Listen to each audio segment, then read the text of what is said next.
தென்காசியில் மனைவி கண் முன்பே கணவனை கொலை செய்து தலையை துண்டித்த கும்பலை காவல்துறையினர் தேடி வருகின்றனர். கீழப்புலியூரில் வசிக்கும் காசி மேஜர்புரத்தை சேர்ந்த குத்தாலிங்கம் ரேஷன் கடைக்கு மனைவியோடு சென்றபோது 4 பேர் அவரை அரிவாளால் வெட்டி படுகொலை செய்தனர். தலையை துண்டித்து எடுத்துச் சென்று காசி மேஜர்புரத்தில் உள்ள கோவில் முன்பு வைத்த அந்த கும்பல் தப்பியது.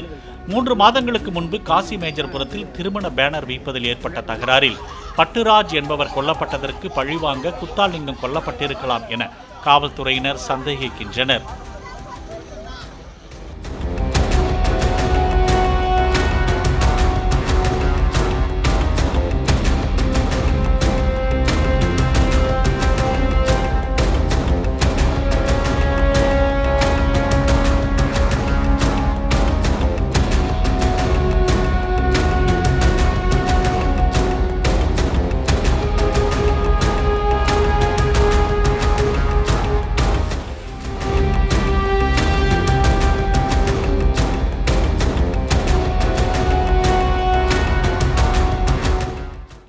பிளே ஸ்டோர் மற்றும் ஆப் ஸ்டோரில் இருந்து பாலிமர் செயலியை QR கோடு மூலம் பதிவிறக்கம் செய்யுங்கள்.